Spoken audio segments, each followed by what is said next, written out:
चुराई कदम पे चढ़ी वे चीर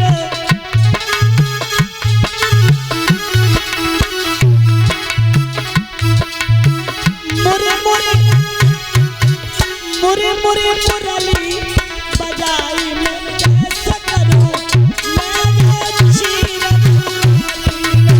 कैसे करूं।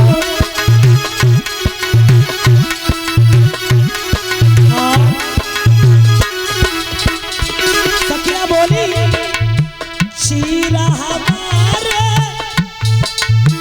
दे दे कन्हैया चीरा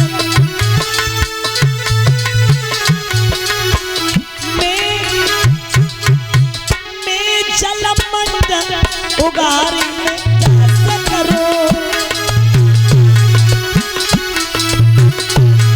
तो सखिया बोली श्याम ने जवाब दिया शीर तुम्हारे सलाम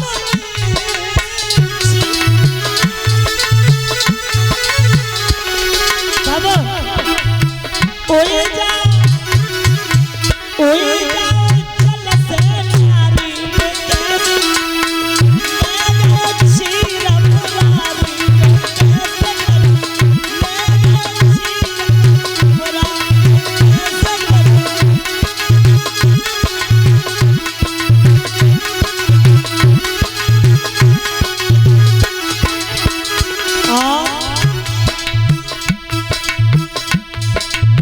सखिया बोली श्याम कैसी बातें करते हो सुनो ना जो हम जल से प्यारी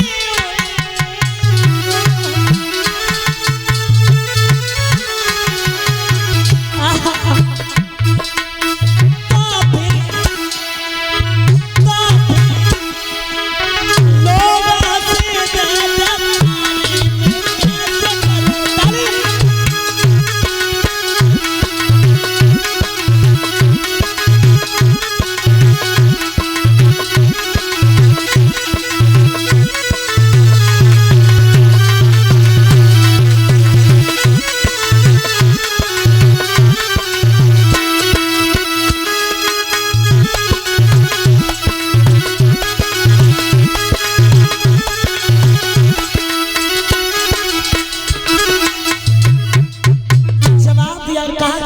दे वस्त्रों को दे दो और श्याम उन सखियों के वस्त्र देते हैं। सखियों ने माफी मांगी, श्याम ने वस्त्रों को दे दिया। लेकिन सखियां एक बात कहती हैं, श्याम मुझे महाराज कब दिखाओगे? श्याम ने जवाब दिया काहे सखियों, अगर मुझे याद आएगी तो मैं एक दिन महाराज तुम्हें जरूर दिखाएंगे। और परीक्षित जी एक बात और बता दूं, भगवान कन्हैया ने जब सखियों के चीर चुराए थे तो भगवान कन्हैया की उम्र मात्र 6 वर्ष थी। कितनी? 6 वर्ष। तो देखिए भगवान को अगर भगवान समझे तो समर्थ कौन है, दोष गोसाई।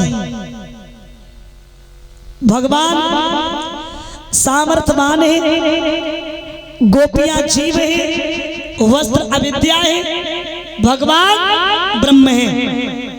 हमारे और आपके बीच में काला पर्दा डाल दिया जाए तो ना आप हमें देख पाएंगे ना आपको हम देख पाएंगे। तो भगवान ने किसी के चीर नहीं चुराए, वही जो काला पर्दा बीच में पड़ा था भगवान ने वही काला पर्दा हटाया। बोलिए गोविंद भगवान की।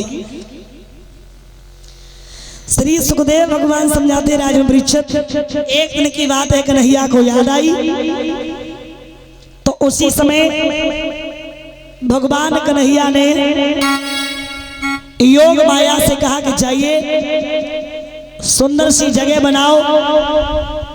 योग माया चली, योग माया ने सुंदर सी जगह बनाई। जगह को देख करके भगवान बड़े प्रसन्न हुए। और आज कन्हैया ने क्या किया है, बंसी हाथ में ले ली और बजाने लगे। बंसी कब बजाई? प्रमाण मिलता है कि भगवान कन्हैया ने शरद की पूर्णिमा पे रात्रि के 12 बजे बंसी बजाई। बंसी की धुन जैसे ही सखियों ने सुनी, कोई झाड़ू लगाई रही, कोई कचू कर रही, कोई कचू कर रही, सब छोड़ दिया, श्रृंगार बनाने लगी। श्रृंगार बनाना भूल गई। हाँ क्या हुआ? ऐसी बजाई दई, अरे दैया गजब कर दिया प्यारे ने। ऐसी बजाई दई मुरलिया रे ऐसी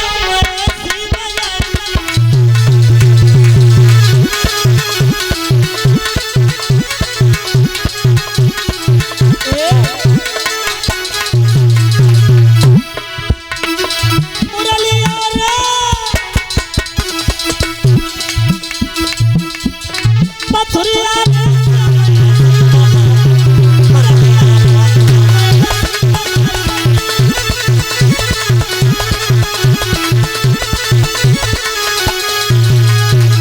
कैसी? किसी के नाक में कुंडल बुलाने का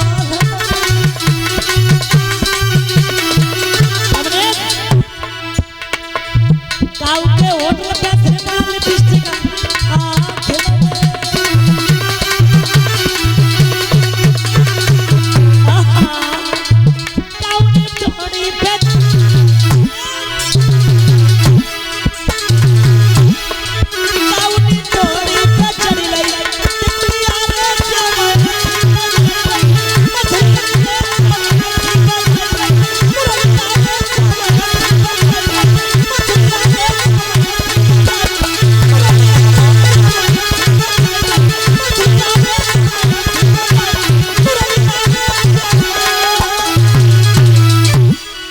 बंसी बजाई तो सखियां श्रृंगार बनाना भूल गई। ऐसा सखियों ने श्रृंगार बनाया, आंख न की होठ में, होठ न की आंख में, और कान की नाक में, नाक की कान में, भूल गई। इतनी प्रेम में पागल है गए। अरे भैया आधी रात पे ही पहुंची, तो जैसे ही पहुंची कन्हैया ने कही कहो कैसे आई? हे भगवान ऐसा लगो सखियों को जैसे हजारों बिछुए ने टंग मार दो। सखिया बोली कन्हैया हम नहीं जानते थे कि तुम वास्तव में ऊपर तय करिया हो या भीतर तय करिया हो। आज पता चली क्या जितने ही तुम ऊपर तय करिया तितने ही तुम भीतर तय करिया हो। क्यों ऐसा क्यों बोल रही? परीक्षा जी एक बात बताइयो, तुम्हारे लड़का को ब्याह हो और तुम में घरे जाओ और कहियो बिटिया हमारे लला को ब्याह हो आए जाइयो, हम आए जो ही हम दरवाजे पे आए तुम कह दो कहो बिटिया कैसी आई, तो पीछे ही लौट जाएगा भूलो ये गलती से आई है। सही बात है कि नहीं है? सखिया बोली बताओ हम तुम्हारे लिए आधी रात में चली आए पतियों को छोड़ और तुम कह रहे कहो कैसी आई? तो कन्हैया ने सखियन की इन बात पे एक जवाब दो। सखिया गुस्सा मत हो, सुनो हम इसलिए नहीं कह रहे, हम इसलिए कह रहे 3 समय स्त्री को कभी घर से बाहर नहीं निकलना चाहिए। कब कब? एक अर्धरात यानी कि आधी रात, एक दोपहर, और एक पति चाहे अन्ना हो चाहे लंगड़ा हो चाहे क्रूप हो, बिना पति की आज्ञा माने स्त्री को कभी बाहर नहीं निकलना चाहिए। अब सखियां बोली रुको तुमने भाई कह लई, अब हमारी सुन लो। अब सखियां बोली जाऊ को हमारे पास जवाब है। एक बात बताओ, एक पत्नी का पति 4-6 महीने के लिए प्रदेश में नौकरी करने चला जाए और वो पत्नी खाना तब खाती हो जब अपने पति को खिला देती हो। अब पति चला गया, अब क्या करेगी? माताएं आपसे पूछ रहे हम, सुन रही हो? अब पति चला गया, अब वो क्या करेगी? करवा चौथ कैसी मनाती हम जो ड्यूटी पे रहते हैं वापस में आते हैं, वीडियो कॉल पे फोटो करके, है ना? सच है। अब किसी पत्नी का पति 4-6 महीने के लिए परदेश में नौकरी करने चला जाए, वो भोजन तभी करती हो जब पति को खिला देती हो। अब वो तस्वीर को भोजन खिलाए और जब भोजन खिलाए खिलाते वक्त उसका पति आ जाए। अब आप लोग यहाँ सोच के ये बताओ वो तस्वीर को भोजन खिलाना छोड़ दे या फिर असली पति की सेवा में लग जाए? एक बार जोरदार तालियां हो जाए अंकल जी के लिए, क्या बात है। जब असली आ गया परीक्षित जी तो नकली की कोई जरूरत। तो यहाँ कहानी का सारांश ये निकलता है, सखियों ने जवाब दिया तुम तो पतियों के बड़े पति हो और तुम तो 3 लोग के अधिकारी हो, क्या तुम्हारे लिए मैं आधी रात में आ नहीं सकती। श्याम वही चुप रह गए। सखियां अंदर पहुंची। इधर महाराज भोले बाबा आए, पार्वती को देखा। पार्वती क्रीम पाउडर लिपस्टिक कजरा नेल पॉलिश लगाए हुए में लगी। तो ध्यान देना, और पार्वती श्रृंगार बना रही। भोले बाबा ने जवाब दिया कहाँ जा रही हो। जवाब दिया और कहा भगवान कन्हैया महाराज कर रहे में, वो महाराज देखने के लिए जा रहे हैं, हमें नहीं ले चलोगी।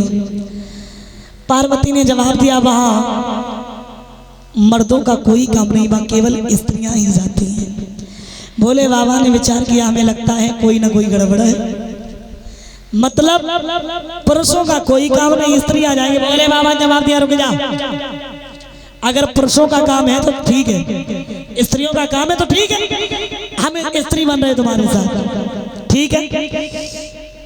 लेकिन महाराज एक बात बताओ, तुम बन तो जाए हो